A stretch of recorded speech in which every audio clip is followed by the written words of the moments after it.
Hi, Hila, how are you? Hi, I'm good.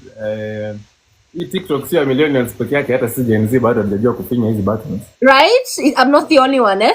It's complicated somehow, I don't know. Right? It's like, what in the technology is going on here? Yeah, I know. Okay, cool.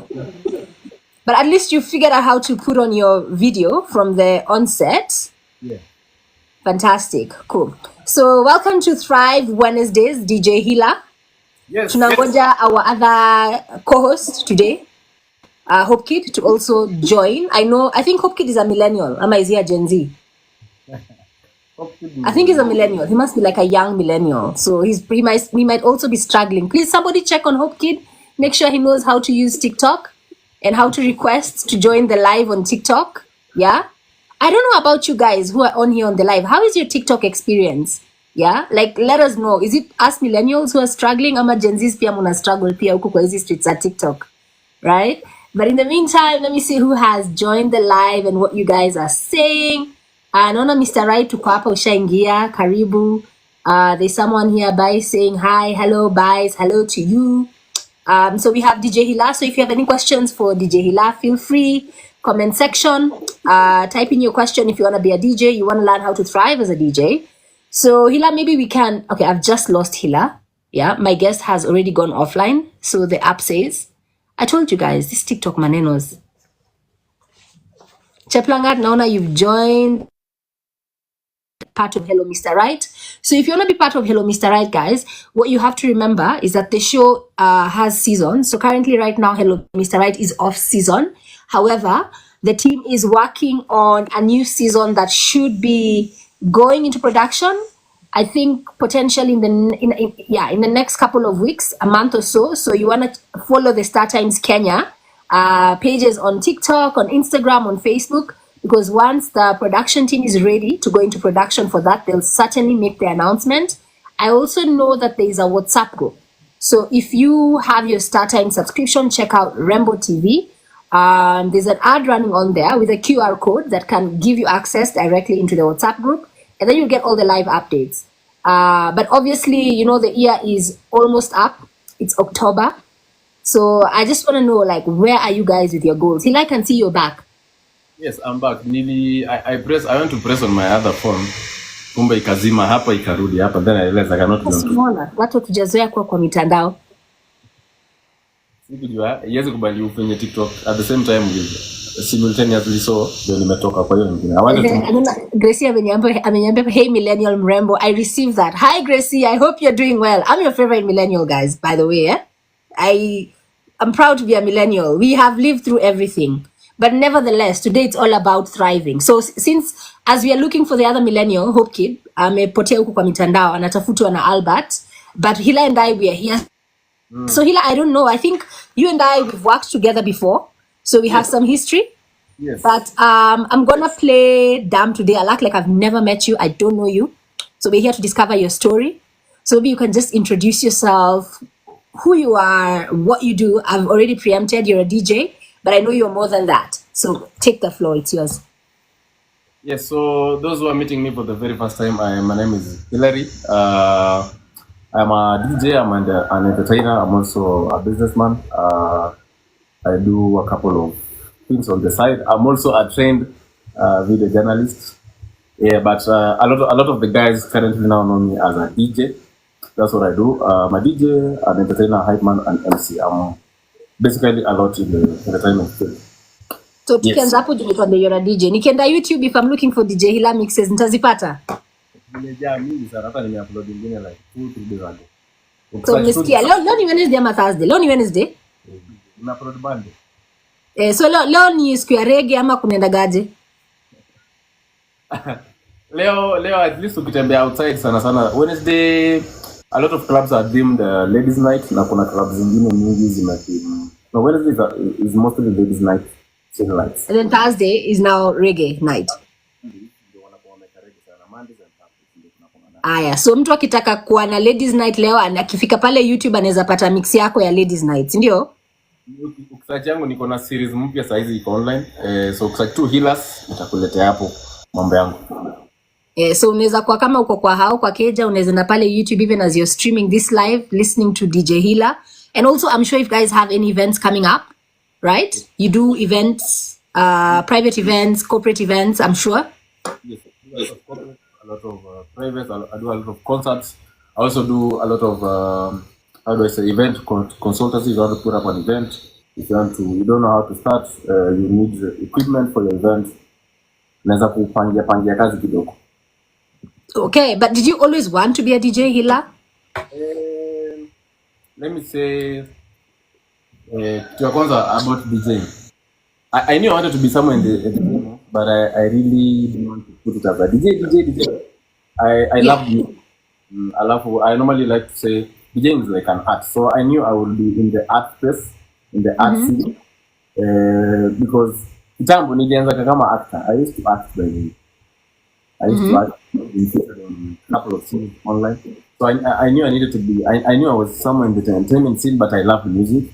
But yes, music started way back, I think in 2012, somewhere guys, I discovered, this is virtual DJ, you can play one song from this, pick the other song there now.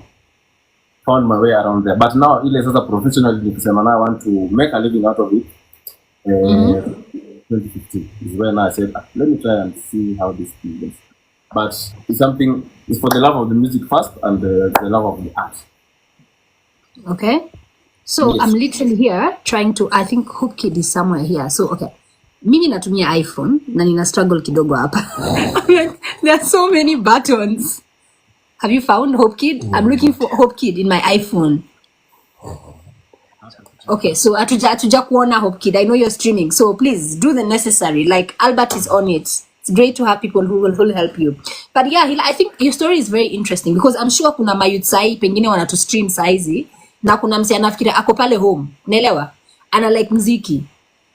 Anaona like okay, kama ni job pengine I come through, right? So na ka wewe ako na ile passion ya music na entertainment. So umetuambia you started as an actor, ndo hiyo kidogo kajipata sasa umeingia DJing. But I'm sure pale ukianza it wasn't that easy. Maybe unaweza tu explain hiyo journey ilikuwaje, and then pia unaweza tuambia kama kuna mse anakusikia na anataka kufollow path yako anaweza fanyaje. So nilianza, let me say, DJing kitambo, at least sasa hivi vitu zimechange kidogo, but kitambo it used to be very hectic. Kuenda hata club kama kukubali watu nje club ama madj wa kitambo walikuwa tu rigid, they were not that way. I mean, so it was a lot of you teach yourself, teach, you vile utamaneuver way around. So wacha nikata story yangu. So let me say, after high school, immediately after high school, when I finished high school, there was a club pale huko water. Like I come from Kisii, so there was a club that was set up there, and I used to sleep my way there. Naenda nasimama kando ya DJ.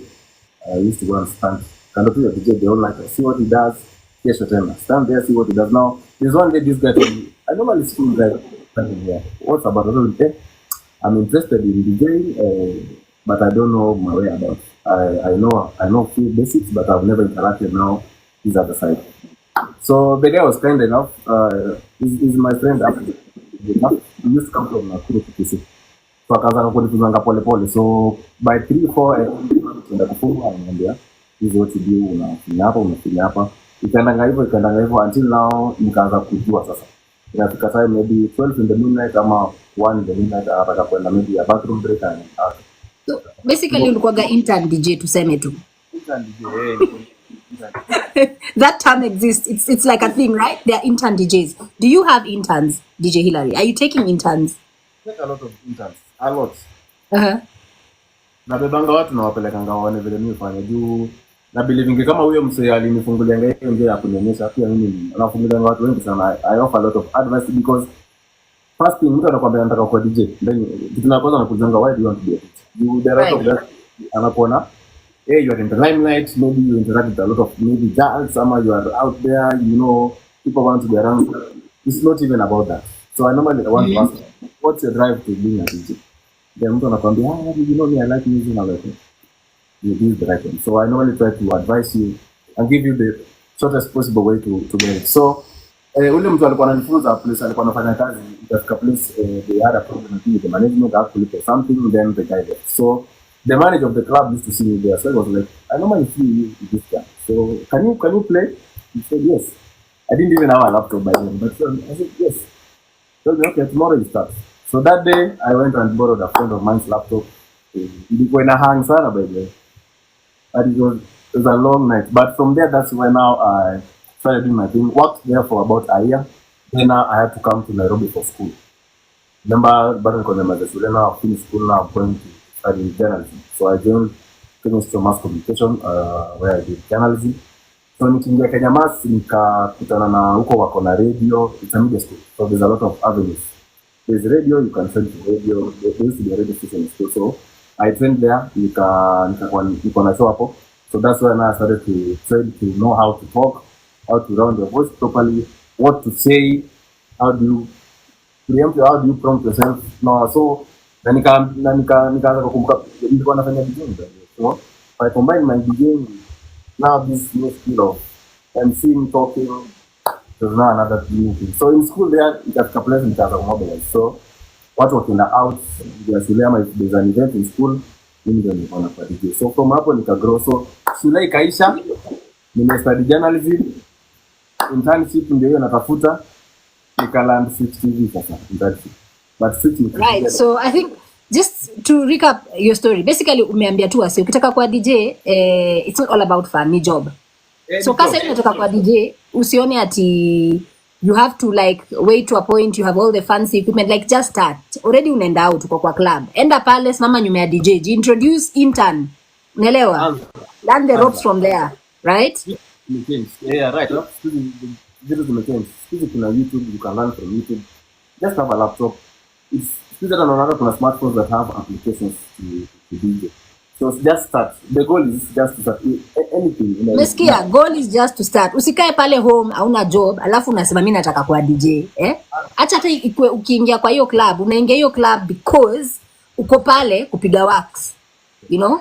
So I think if there's any young person who wants to be a DJ, and I really love how you've put it, Hila, because you're like also, apart from that, you are multitasking. You learned other skills. So you're not just a DJ, you're also a hype man. So umetuambia sasa ukapata internship pale Switch TV, alafu?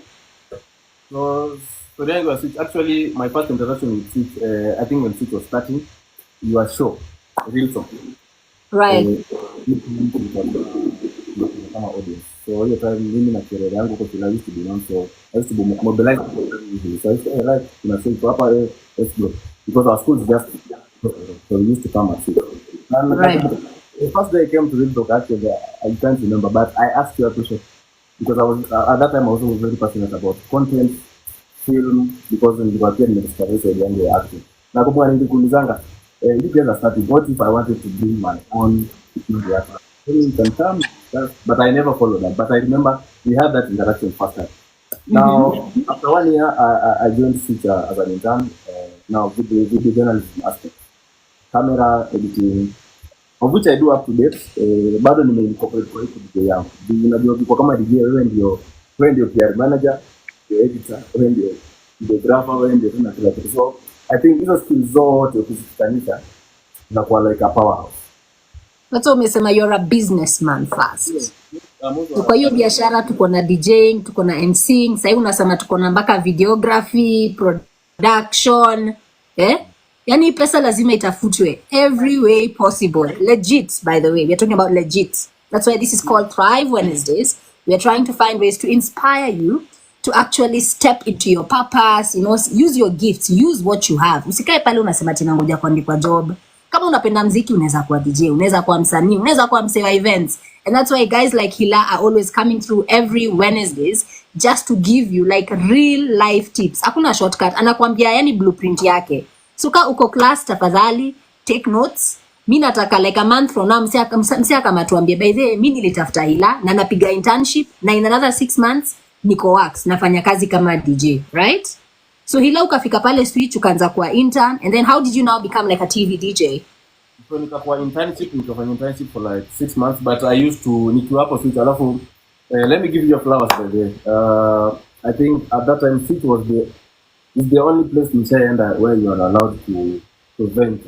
Isawa umekuja kama videographer, but unaweza ingia studio uangalie director anafanya nini. that's what kuna kitu pia mkaintroduce inaitwa convergence, where you are not just a cameraman, lazima ujue kuedit, lazima ujue kwenda studio, lazima unajua hizo skills. So switch ilikuwa na environment ya ku explore. So nikiwa switch nilikuwa naenda time kulikuwa na hiyo ya the was switch. So when the DJ is setting up, I used to go there, set up with them for studio na mic. Unajua na mic naangalia na utaje, but I used to be like, hey, my name is Hillas, I'm also a DJ. Oh, that's nice, blah blah blah. So unapata before ingie na kuza kidogo. So 6 months zikapita, nikakuwa employed as a video journalist. Now there's a time ikafika place at that time the video was some influence aku make kuja show. Then the producer by then alikuwa anatafuta a DJ to fill in, and I told him, yo, you know, I'm a DJ. Like, he was not sure because he had never missed. He has never right, because he knows you as a camera guy in studio. Alafu it is TV, tuna record, inaenda live, so haizi taka kubahatisha yake mtu hapo na unajua. So I told him, hey, my guy, sauti imepotea tena.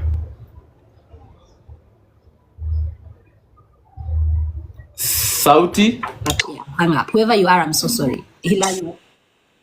Yeah. No, sorry, it was my phone ringing, but I'm back now. Okay. So Penike plus. So ukapata opportunity. Nikaambia Penike mimi nakuwa DJ, alafu vile nilikuwa nimezoana na Penike tukao tumezoana that professionally. It was when he wants someone to shoot for him, it was the go guys. So I told him, hey, I'm a DJ. So now akaniambia sawa, let's try out. Call my guys, wakaniwekea machine, and now we can get TV. By the time I realized TV also is not about playing music, it's about now your personality, your heart. What do you bring to the show? What some kitu gani different kwa show? Na plus nilikuwa mimi nishazoea hiyo kelele ya, nishazoea kamera, niko na hiyo confidence ya kuongea. Unajua, it's not about the music, it's all about the vibe, what do you bring to the show. So nikapatiwa go ahead na nikaipiga vile ilipigika hivyo, and it was, I think, one of the best shows. Yes, na nikaambiwa sasa bosi madam anakuita huko. Tutakuja kuongea, and now from there now life ikaanza. So from that the rest platform, as they say wanasemaga it's history. The rest as they say is now history. Yeah. Platform now nikaanza pia kujifunza how to properly host, how to properly talk, what to ask, how to prep for your show, you know, the nitty-gritties, how to present yourself, how to brand yourself. Yes, na kutoka hapo sasa ndio nikajipatia hiyo platform. Pia platform ikaanza kunifungulia sasa njia. Unapata sasa unaona na watu wengi, na a lot of people want to bring you now to their space to do your thing, to kupika tu mambo yako now. Na nikiwa pia kwa hiyo space nikaunda a lot of networks, because we used to invite a lot of artists wakikuja show for interview. So in the long run, sasa pia nilikuwa nataka kwa show tukakuja kwa marafiki sana, such that even outside now from after we left there, we are now friends in the industry. We now work together in the industry. So we made a lot of networks. So kitu kingine pia lazima pia kuwe na networks. Kama saizi kama mimi I know this is one of the networks I built for a long time. So na pia ni lazima uishi na watu kwa, you know, you must build that good relationship so that unajua anytime maybe for example Mr. Mimi has an event anajua Hila, but anajua Hila not because anamjua, but maybe because of, you know, the relationship, alafu pia na discipline yako. So from there ikafika hapo, na kutoka hapo sasa nikasema wanasemanga when you're given wings na it's time to fly. Then I said yes. But you know what you basically taught us is that the thing about opportunity, guys, opportunity doesn't just come find you in your bed, you know, pale mbele ya TV ukiwa na Netflix. Yeah, what people don't see is the preparation. That a lot of the time when someone says, oh my God, you are so lucky, it wasn't luck. It was basically opportunity meeting preparation. Yes, because you've heard it from Hila, you know, he was there. He had already interned as a DJ kwa club. Siku moja kuna DJ akutokea show yake, akajipata hapo, opportunity kajipresent, but because he was prepared, he was able to fill in the position.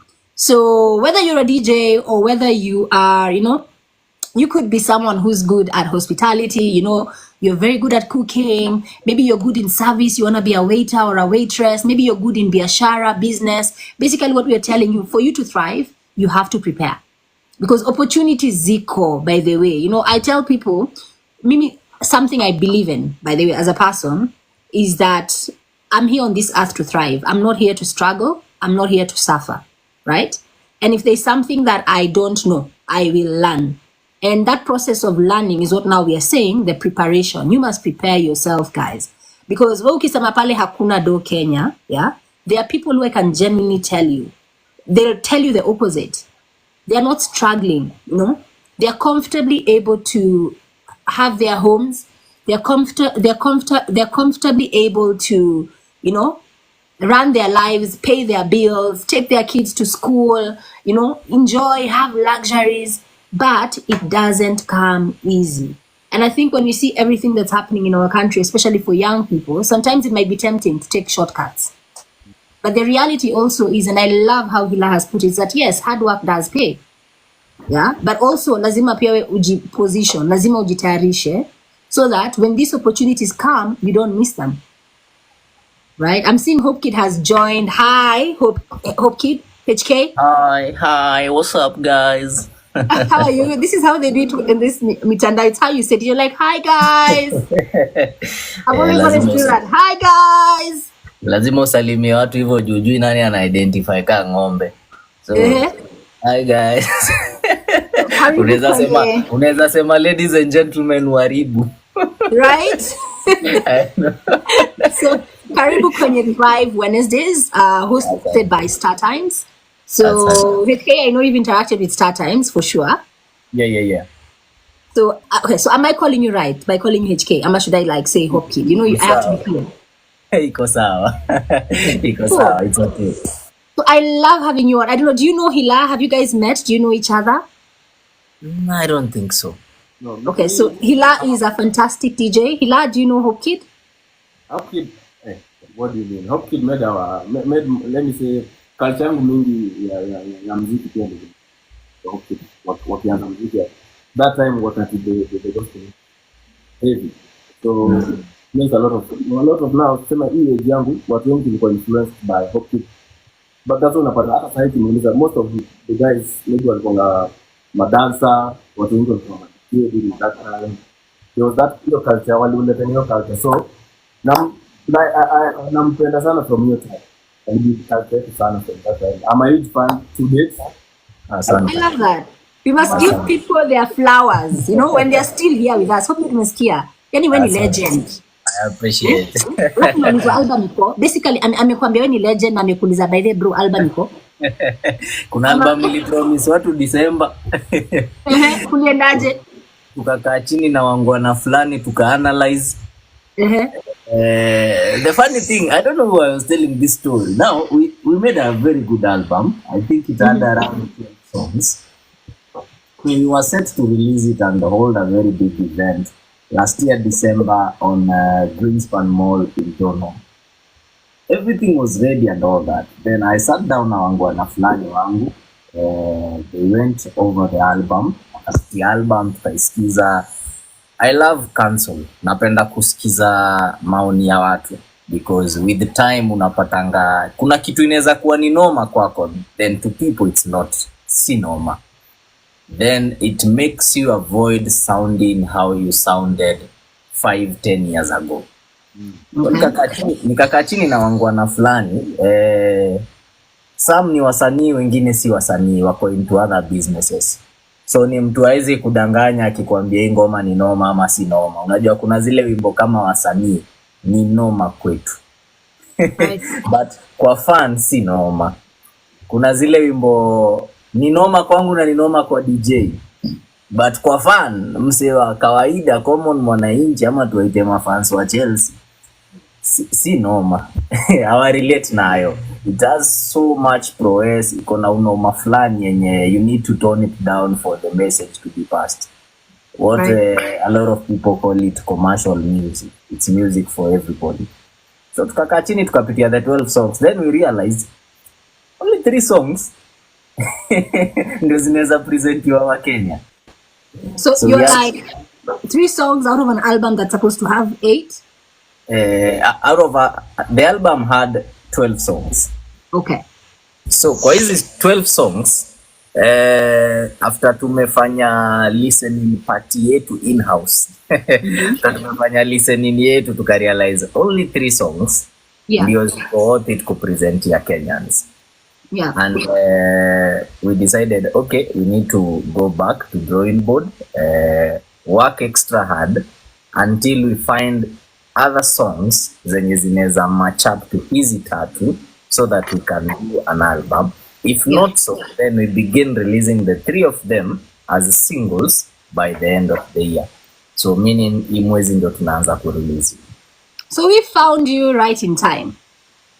Yeah, you did. It's like the song is just about to drop. So Yeah, you're yeah, hearing it fast on Thrive Wednesdays. Yeah, the song is about to drop. There are, I think, two collaborations and one single. Yeah, so you found me right on time. Okay. So before you joined us, and because you came in a bit later, we were trying to figure out, like, are you a millennial? Are you a Gen Z? Sasa sisi wacha tujiite Yeah, tu exactly. I think you're a millennial. When you struggle to join live, when you millennial, for sure. sisi ni millennials tu. Like nilijua tu nilisema tu by them si judge Hopekid. He's just like me. You know, because Sisi hata watu niko wa hapa. 90.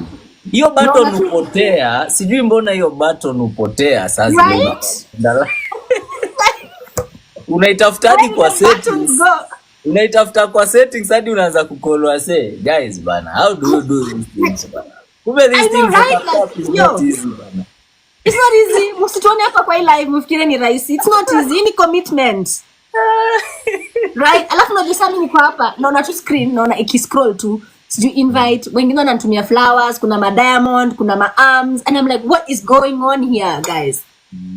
But anyway, please, let's try as much as possible to type in our comments so that I can catch them. But anyway, Hopekid, I think for me, and I love how Hila basically, most people know you and they know who you are. They've listened to your song. And when we're talking about thriving, the question I want to ask you, because the thing about goals, and this is what most people don't know, you might set a goal today and achieve it, right? Yeah. Right? But then after you've achieved your initial goal, like how do you move from there?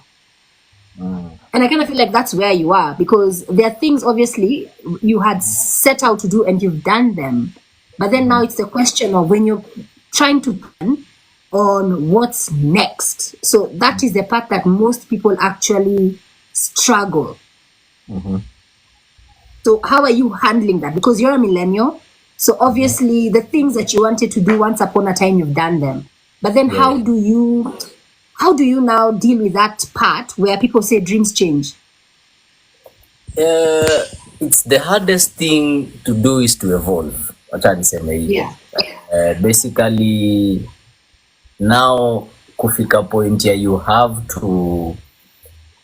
to choose what's best for you and the family, for you and the people around you, than for yourself. Yeah. Because unapata, yes, I love music. I love it with all my soul. Neza sacrifice hata rent niweke kwa muziki. Ni invest kwa muziki. But Right. it's a risky business, and it's a business that can easily send you to depression. Inaweza kutuma mahali ufungue till number uanze kuongea na Wakenya, ama Wakenya wakufungulie hiyo till number waanze kukutafutia usaidizi. It's a very risky business. One, it's like ni kama ufungue supermarket, you stock up the supermarket, and then people don't come to buy, then these things expire. Hizi vitu zina expire. So uwezi anza kwenda kwa street kuanza kuambia wase, you guys, you are not buying my goods from a supermarket. What's happening? Now remember, it's ni hao ndio wataamua. Yeye ndiye akona hiyo power ya ataamua anunue from where. Ataamua anunue from a shop, from canteen shop, ataamua anunue supermarket, minimart, nini. Depends with where ana feel I can shop here at this moment of time. Now, the reason why dreams will change is because ama unapata goals. The reason unapata goals zina change, one is because sometimes you might do something for so long, then you realize you are good at something else. that you are not putting time on. Like for me it took I think your time I think 2019 for me ilikuwa breakthrough ya vitu mob sana. As much as people walikuwa naona hey, there is this huge scandal blah blah blah blah nini, but since I had so much time at hand, nilijiuliza okay, right now I'm not in a position to stand in front of people and sing. What else can I do? Then you can hit. Yeah. By the way, I help write shows. I help do reality shows. I'm good in casting. I'm good in creating films. I'm good in directing content. I'm a good businessman. Why not try and spread mkono zangu kidogo kwa hizi vitu? Then I started learning hapa kule. By the time tunafika 2020, now COVID came. COVID ikakuja, it affected now everyone. Now everyone cannot go to work. You have to work from home. Now even you can't do gigs. You have to do gigs from home. And nilikuwa one year ahead. It happened that I was 1 year ahead, mostly of everyone, because in the 2019 time I had invested in learning different certain skills. They started paying off in 2020. And by this time, now unapata ndio a lot of people wanna try to figure out what they can do with a lot of free time that is in their hands and they're at home. So breakthrough yangu ilitoka hapo. Unapata now divert from what I love doing. Nikasema okay, wacha nifanye kitu bills zinapenda. Na bills zinapenda kulipwa. So I decided okay, let me put my time and effort trying to do ABCD. I see how that's gonna work out. And it worked out massive for me. Because during those times... I love everything you've said before you go on, and I just want to build up on it, because before you joined us, Hila had actually said he's a business, and basically that's what you're teaching people. That nijua kama HK Hopekid, an artist. And I want to let you know that as I've lived out my dream, I've had to become a business. That munanjua kama msanii, but the reality is, especially kwa game entertainment, ni kama mlima. There are ups and downs. So you have to actually be very smart. That when you're up, take full advantage of it. But sometimes when the wave changes, you must also be smart and prepare for it, because you have other skills. Yes. And I kind of feel like the discussion you have sparked is so important, especially now in this generation where everybody wants to be famous. And you said something very important. Fame does not always pay bills. I can be famous, but my bills are still there waiting for me. Right? Yes. I think that's where most people struggle, because that takes humility. I've seen people make crazy hit songs. Now I see afford rent. I've seen it. I've been part of it. You are this big brand, but I always afford the chai java. I've seen it. I've been one of them, but until I realized that the name. Okay, this is how I define music. Very soon, taweke hapo masterclass mweze ku understand. This is how I define music. Music is like a perfume. It's like a cologne.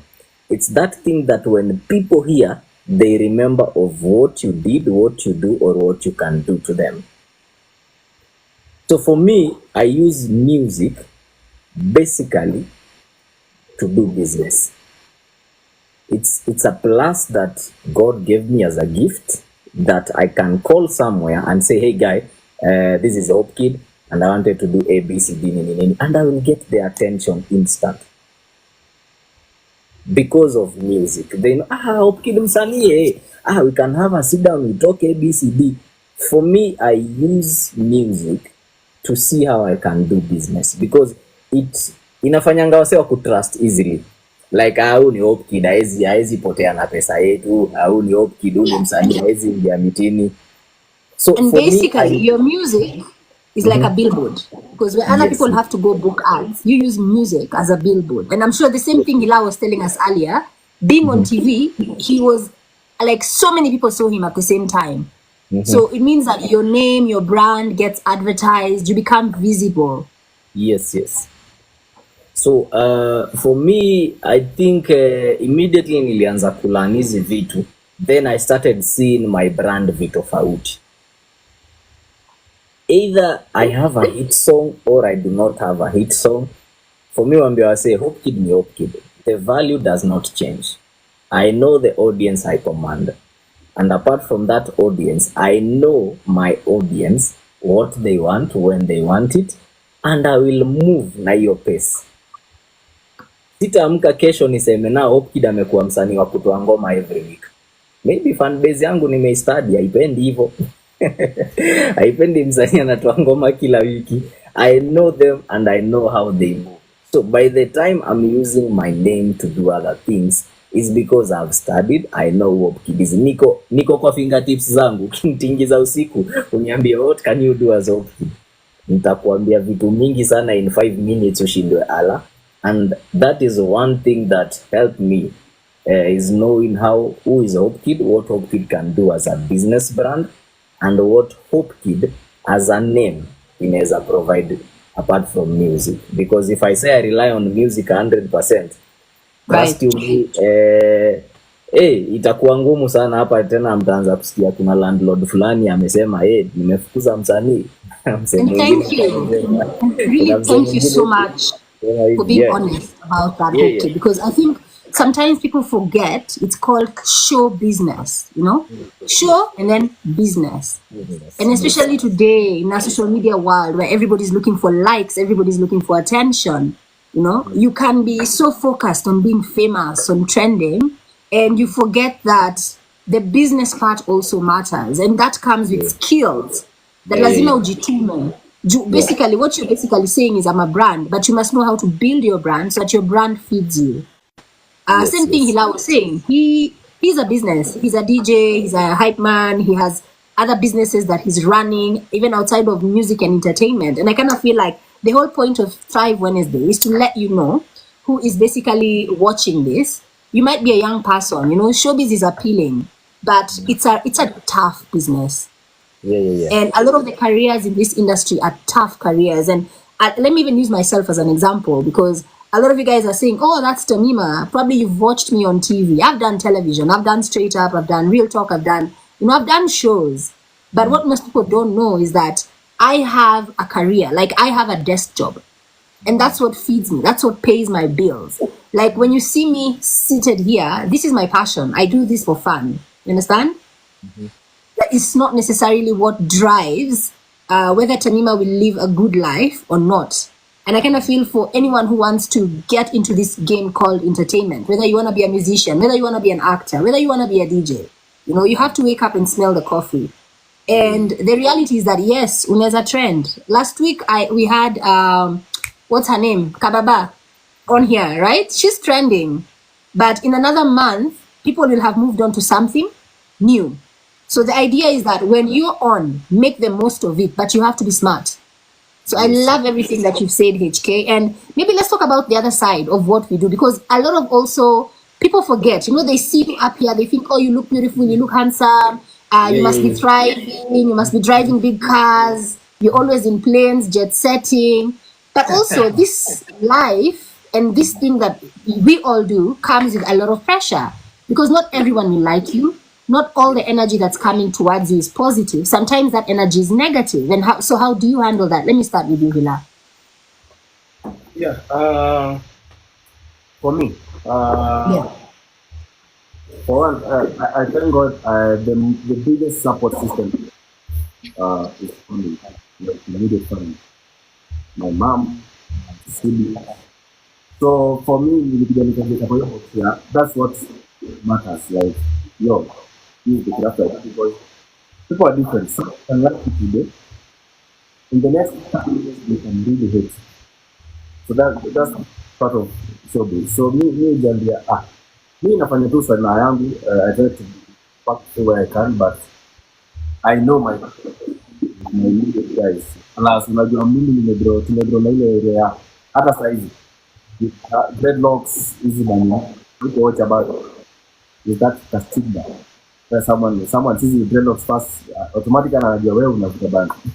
Unajua? Right. Is that stereotype? Is that stereotyping, yeah? Kwanza kuelezea mtu hii ni usanii, but for me, mzazi wangu, let me give props to my mom. She understood me from the word go, even from when I was, even after asking. Told her this is what I'm doing. She's okay.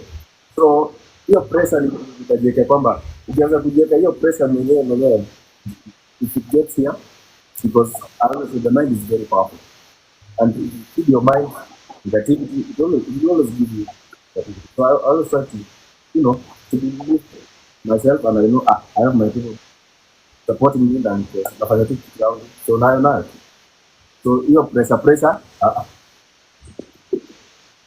yes. And maybe Hopekid for you, because I think right now, because media is now we're all one big village thanks to social media, and I think it's very interesting for people who are coming up in the industry now, because probably they have more advantages in terms of the ability to promote themselves, to launch themselves, but at the same time it's a double-edged sword, because we've seen cancel culture become so prevalent. It just takes one person starting a rumor about you, and the old saying, a lie will go round the world before the truth even has a chance to put on its shoes. The lie has already traveled all over the world. And so if I look at your career, Hopekid, this is something that you've experienced. So how did that affect you, probably, as a human, because you're a human first, yeah? And how were you able to perhaps just keep your chin up and keep doing you? I'm a big believer of mentorship. I believe in mentorship.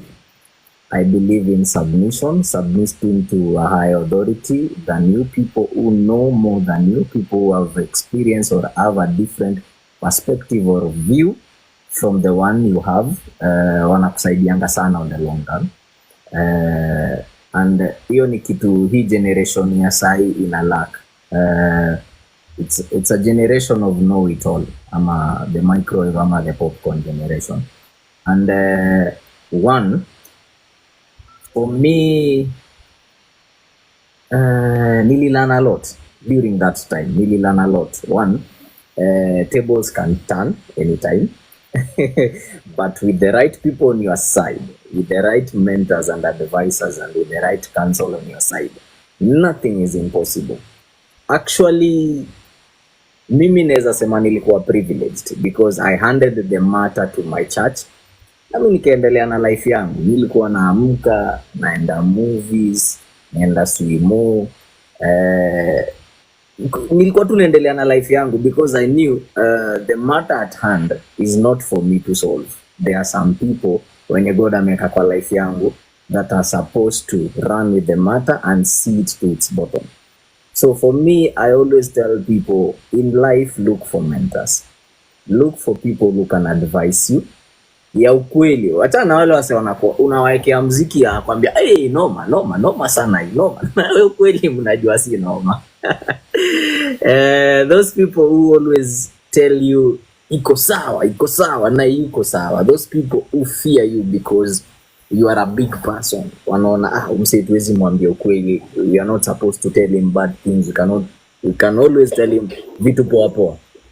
So avoid such people in your life. I always tell people, hata kuwa na the smallest circle ever. Kuwa tu na marafiki 5 wenye unajua ukipiga simu, no matter the time, they will answer and they will tell you the truth. Back to my previous conversation, as I said, I had an album. Ilikuwa na 12 songs. Zilikuwa noma. Ningetaka ninge-release simi zangu, simi show yangu, simi ndo msanii. But I had to sit down with the people and niambia, you know what, inaweza kuwa pia unaua career yako na hii album na ujui. I'd rather you stay without it, but people know the standard of music you put out here. So hakuna haja tena release album kwa mediocre. There is no rush. There is no rush into this thing. It's God given. It has no expiry date. Na ina atika time kana run out. We can sing even when we are 50. See, Glen Washington amekuja hapa na ako 60 na anakuja kujaza show. Na hakuna mtu atawaambia ati your time is up, you cannot do anything. Alikuwa hata amecancel show because of standard ya quality ya sound yake yenye kwa rider yake inasema I need ABCD done. So this thing is God given na haina time iko until the day you take your last breath. So one is I like to tell people, take your time and have the right people around you. Whenever fame comes knocking to your door, know how to capitalize it, know how to take advantage of it. Whenever it happens, God amekubless na hit song, please have business people around you. Know how to convert your music into money, and that's where a lot of artists wanna fail. You have crazy hit songs, but you don't have money because you don't know. I'm seeing his internet has hung, but fantastic advice right there. Ulikuwa umehang tena. So yeah, basically what Hopekid is saying is, sorry. You know, as creatives, it's very easy. You could have the number one song, you could be one trending on Twitter, you're trending on TikTok, you're basically trending everywhere. But kama ujelewa pia, it's how the business part of show business. Yeah, you constantly struggle. So have a good team around you, have honest people around you, and people who have your best intentions at heart. Because also part of what comes with this game is that they're predators. There are people who look at you and they look at you as a racehorse and they'll ride you hard, you know? And when it's all said and done, they're the ones who have made all the money and you're literally still struggling. Yet there's nothing as bad, let me tell you. And since we are talking very freely, and I'm sure HK you've experienced this, because I remember when I first started doing TV, and that's like years ago, because I'm a millennial, so you can guess probably how old I am. But my first like proper TV gig was Straight Up. So you can imagine you're doing Straight Up, and then at the end of it all, you still have to go catch a jav. And you know, at some point, you might not mind it. Yeah, you might be like, you know, listen, me, I don't mind catching a jav, but people will make you mind it. Definitely. Kwanza Kenyans. Hey, Kenyans will make you mind it, by the way. You might not mind, but Kenyans, your people, they'll make you mind. I'm sure you've experienced this thing. Maybe someone is like, uko hapa ina matatu. I'm like, hey, I'm here. Kenyans are bad, are ruthless. They will want to watataka uishika Justin Bieber na ukieka show itishe 30k hawataki kukam. Yeah, but also I think the point is, if you're thriving, if your art is thriving, I don't think God would plan it that way for you now to still be in poverty. It doesn't add up. And that's the spirit that we are rebuking here. You know, even my coming on this live, I'm somebody who I don't do social media, but I was like, I felt called, like once a week, let me sit with people and let's have like very candid discussions about thriving. Because I think we can all agree, when I look at this generation, we are living in a generation where comparison is the name of the day. You know, if I want to see how Hillas is doing, I just run to his Instagram. If I want to see how Hopekid is doing, that can push, and sometimes that can push people to do things that compromise them morally. I know my sisters, you know, I hear stories, I see things online, and it makes my heart bleed because I want young women to know they have value. You might be chasing cars, silly things, clothes, makeup, hair, but those things are fickle. And likewise, even for young men, we are seeing young men now totally compromising themselves because everyone is trying to look like they've made it, right? And I think it's very important for us to be honest about sometimes what it takes to make it, right? And beyond what it takes to make it, also how to sustain. And that's why for Hopekid, for me, I love it. Dreams change. You were very clear. You hit the pinnacle, but also there was a plateau. You know, there were challenges, but you've overcome them. Hila, I love what you've poured into people today, where you were very clear. I'm a business. You know, you have to be multi-talented. And basically, luck, there's no such thing as luck. It's preparation, meeting, opportunity. And you never know, like in 6 months, I could literally be interviewing one of you guys who's on this live simply because you've been sitting on yourself. Because another thing that I'm sure they've both put out is that you have everything that you need. Whatever dream you have, just start. Be humble. Go intern. Lo meskia intern DJ. Do musicians have internship, Hopekid? Of course wako nayo. Of course wako nayo. Wacha nikwambie internship ni nini? Internship in terms of music, I will tell you for a fact, the number of sessions Rayvanny alikuwa Diamond akirecord. Right. A lot of them. Akachangia even with idea composition. Hiyo ndo internship. Kuna wasanii hang around studios sana so that they get to see maybe wana hope siku moja Guardian Angel anakuja kurecord, then they will be part of the session. Hiyo ndo internship. Kuna wasanii wameandika a lot of hit song wakipatia major artist. Hiyo ndo internship. Before your time came. Another example also, it's Neo. Neo wrote a lot of songs before I realized, by the way, asineza imba tu, si niko na sauti, I write the song and I can produce. Why not sing? And Neo became a star. So sometimes you have to go under these things. And let me take you back kidogo, Tamim. I don't know if you remember Groove Awards and the Groove Yes, Tours. I remember Groove Awards. Yeah. You remember Groove Camp? They used to take us, let's say, tunaenda Mombasa for 4 days. Right. And many people never knew tulikuwa tunafanya nini huko for 4 days. You're being mentored, you're being trained, coached. It was mentorship, it was coaching, it was what else can your brand do? How can you convert your hit songs into money? What's the conversion rate? Unawezaje uko na hit song, hii hit song itajengaje nyumba, itabai gari aje, itakulipia rent na familia na isomeshe family members aje? How? Hiyo ndio kitu sahi haifanye. That's the only thing in the industry. And that's why you see, I'll give you an example. That's why you see, Bahati will still be Bahati with or without a song. Right. Because there were things we were taught. Willy Paul will be Willy Paul with or without a song. Because there were things we were taught. And they applying it, wanazi apply sahi. Mr. Seed wanazi apply sahi. Guardian Angel wanazi apply sahi. We are applying them now. And you wonder, see, tulikuwa tunawajua from back then until now bado tunawajua. They are not making, sometimes unaweza maliza 1 year or 2 years without a hit song, but you are still Hopekid. Nothing is changing. Chukua msanii, kuna msanii fulani alikuwa kwa wave fulani aliimba akashika, but right now people don't remember them. Because as generation yetu tukibringiwa up, somebody saw it is important to mentor these people, teach them about business and let them become this kind of people. Because wacha niulize, do you think Bob Colimo alikuwa free sana kuja kuongeanga na sisi kwa hizo sessions? He was pouring into you people, and kina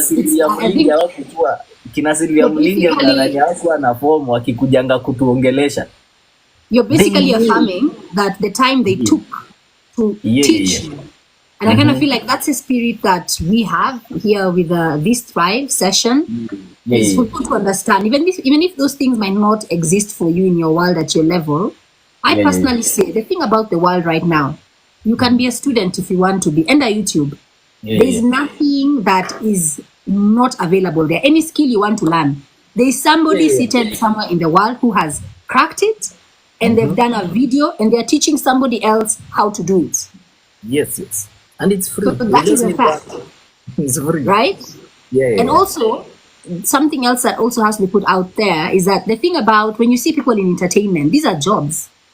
You might think it's all fun and games. I think earlier Hila was saying DJs get stereotyped. Oh, you want to be a DJ so that you can get women. Same thing I'm sure with musicians. Like, that's not the point. And if that's why you're coming into this thing, you will fail. And for it not to be a point, lazima ikuwe imehappen na ina happen. There you go. Kuna watu wako kwa muziki anataka ku make hit song aget madem, aget maboy. That is not a reason, guys. Kuna mse anataka kukuwa DJ apatange free drinks akiingia club. That is not a reason. You understand? So na kuna mse anajua ulianza kwa DJ ndio upate free drink. But he can tell you there are some DJs who do gigs for free drinks. he knows. Yes. I know. Wako. Yeah. You Wako. just want that alewe unajua akwe and that's it. Yani ndio. And Kuna DJ hata ataingia gig ameambiwa anapewa mzinga 4. Yeye anajua hizi mzinga 4 kwa club mzinga moja ni 5k, ataziuza back. So that asubuhi hata atoke na ka 15k. Right. It is a very tough market. So for me, I don't discourage people from kuingia kwa the industry. I know the power of a hit song. This is one thing I always tell people. One hit song can change your lifestyle forever. true. One hit song. Hata nisite hit song, one national song. Nikwe kama anthem. One national. It can change your life forever. Like, sahi nikikutajia Mikos Gay, the only thing will come into your mind is Taunet Nelel. Taunet, right? When was it released? Wow, that's like, I think over 14 years now, right? Yeah, same thing to And Daddy it's still Owen. relevant. Daddy Owen utafikiria kapungala. When Yeah. was it released? Daddy Owen is Daddy Owen. So I know the power of a hit song. A hit song can change your life. Watu wamejenga na hit song moja. Watu wamenunua mashamba, watu wamenunua magari. One hit song. But if you are not smart enough, that hit song can mess you up badly. It will be wasted. Inaweza kuwaste vibaya sana. Yani sasa it's a curse for you. The hit that was supposed to change your life, it's a curse. It's a disaster in your life. Because you don't know how to handle it. You don't know how to handle the fame that comes with it. Maybe you are not ready or you are not under the right counsel at that particular time. So it's a good thing. Hakunanga kitu iko na uzuri, haina uzuri na ubaya. Right. Everything comes with an advantage and a disadvantage. So whenever you get a hit song, don't be excited. Sit back with people who have had it song. Ask them, how do I go about this? How much do people charge when they have such a monster song? Where should people go to perform? Kuna gigs zingine utaitwa ni wewe unaenda kuzitafuta. Really. And just to sum up, like what you're saying, because I think really the whole idea of whether you're an artist, whether you're a DJ, what is coming out consistently is that, yes, again, preparation must meet opportunity. That if you're an artist, you might not have a hit song today, but you're working towards your hit song, right? Even as you're working towards your hit song, like build yourself the business of you. Do you understand the business of you? You're a brand. The same way Safaricom is a brand. The same way, which other brands do we know in Kenya? Cartland. Big brands. You know, Equity is a brand. The same way Hopekid is a brand. DJ Hillas is a brand. Mr. Mima is a brand. So build yourself around your brand, right? Because we want you to thrive. And the reality is that we might not be all Hopekids in music, but I want to believe there's so many opportunities today in music. You can be the one making background music for commercials. You can be the one who's doing, tracks. There's so many opportunities. But what I'm hearing, guys, is the learning never stops. Yeah. Learning never stops. Usiwe pale ufikirie umefika. Hakuna mtu amefika. So lazima ujitume. Utajituma either uende pale YouTube, look at the videos, learn. Utajituma either look for mentors. Look for somebody who's doing what you want to do. So it means they're far ahead of you, right? Like be humble. Find a way to be in their company, in their presence. Let them pour back and pour into you. And also stay humble. Because none of us really know it. And the thing about fame changes even the best of us. So you need people around you who can keep you grounded. That's basically what I'm hearing here. So as we wind up, because we try as much as possible to stay on here for an hour, and I think our hour is almost up. Maybe if I go to you, Hopekid, when you talk about thriving, what does thriving look like for you in the next year or so? For me, is evolving. Basically, seeing me do different things, or me coming out and saying, by the way, you see this business, this is me. You see this show, this is me. And some of those things, I'm living them right now.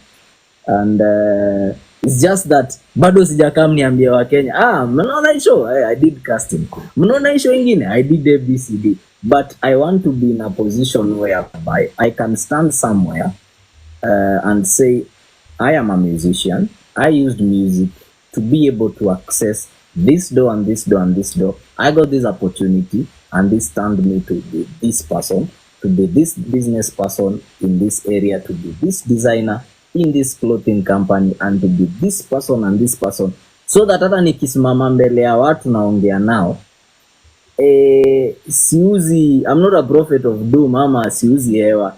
I can be able to speak of tangible things ama things that people can see. By the way, this is him. This is him. Okay, now we see. Because without results, it's hard to tell people anything in this world.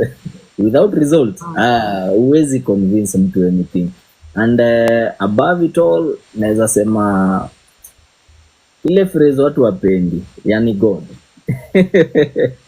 Naweza penda pia when people look at what I do, what I've accomplished, then they can be able to say there is a God. Sure. To me, that is the ultimate goal. Si unione tu seme, mse ni mnoma, mse ameachieve, no. People who know me from way back, naweza penda waseme, mse na life yake, as much as ameaccomplish A, B, C, D, nobody favored him. It was all hard work and God. Preach. I love it, because everything comes from God. All our gifts come from God. All the opportunities do come from God. Even wealth, all of it is God's. Yeah. Like we are all but custodians. Yeah, right. And Hila, so for you, what does thriving mean for you? If we look at it from probably the next year or so, like for you in your personal life, what will say now? I'm thriving as Hila. For me, thriving maintain a lot of, let me say, giving back. So there are a lot of plans I have as a DJ, also as a brand, as a businessman. There are a lot of plans I had this year.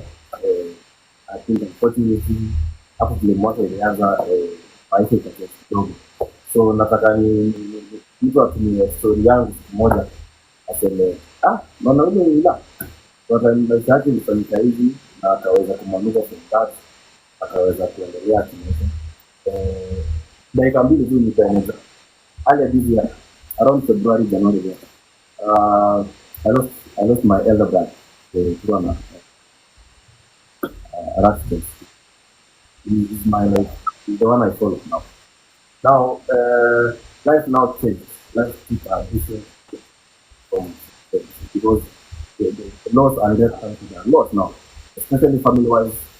Because now it's someone who had kids, so it means I automatically become now the dad of this, and I'm just a young guy. I also need to balance it up with my DJing career. I also need to balance it up with my family career. So I want the thriving to be as a testimony, as an example of, if you like that way, I think there's nothing that can limit me to do it. Plus, I also try to pour a lot to people, also a lot, because if you're given something, use it also for a dollar. So starting mtu anakuja hapo mbeleni apitie kitu but unaweza mdai mwambie aje hapa, unaweza ukaishi something to help you the kuwa na watu wenye unajua ukikuwa na kitu unaambia ni aje inaenda hivi, wanaweza kuwa na experience wanapata ni aje fanya hivi. So I also want to be among those people when you don't have to pass on this, but so traveling for me is acquiring a lot. Kupatia watu hiyo gift na kupatia watu but pia kimimi na naangalia nataka kuvuka borders sana. I've done a lot of going outside the borders this year, so I want to do it more next year and just one time. Okay, so more blessings to the both of you, because we are Team Thrive. We are here because we want everybody to thrive. We want them to thrive. We want you to thrive. I want to thrive. We all deserve to thrive. And Hopekid, you are here just to honor you and the work that you're on. Maybe you can just send us out with a very quick prayer. Okay, let's pray. God, we thank you for this live session, and we thank you for the knowledge and the wisdom that you have poured amongst us to be able to share to your people. Tunahope wamelearn, wame-understand na wata-implement. And we thank you, Jehovah, as we are about to go on with our day. May you always remain in control, take control of everyone, cover us with your blood. And in this we do believe, trusting and praying. Amen. Amen. Yeah, so release you. May you have a fantastic week, guys. Go out there. Please thrive. Until next week, thank you so much for tuning into this live. Thank you so much, Hopekid and Hila, for making the time. And we wish you the best. And I'm sure us guys will connect. Tuonana tu kwa hizi streets za Nairobi. 1 minute. Bye, guys. Yes, Hopekid is here. No, time. Mhm. I'm setting up a gospel event. Oh, go ahead. Go ahead. I'm setting up a gospel event. Na Because since we are here, I want to Mikuhande. Please, Albert, remove me from the live, but Hila, you're saying something. Yes, sorry, just 1 minute. I'm setting up a Go gospel ahead. event this coming November. I want it to be free of charge. What of the two in Kenya? Tumekuwa na a lot happening. So I'm setting up a gospel event. So na nashukuru God ameniita kwa hii platform leo Hopekid ako hapa. So Hopekid is here. That will be somewhere in November. Free of charge. Pale Nairobi Cinema. We just have a good time. Talk to people, we bless people. You know, we have a good time. So Mr. Kuma also invited. Nitakutafuta behind the scenes and we talk a lot about that. Hopekid nakutafuta hapo online. So najua tutakuja baadaye. No worries, all the best. You see how people connect? That's how people connect, guys. Preparation, meeting, opportunity. He had prepared his gospel event. Opportunity, gospel artist akaingia kwa live. Hapo ashalok msanii. Thrive Wednesdays, guys. See you next week. Star Times. Enjoy digital life.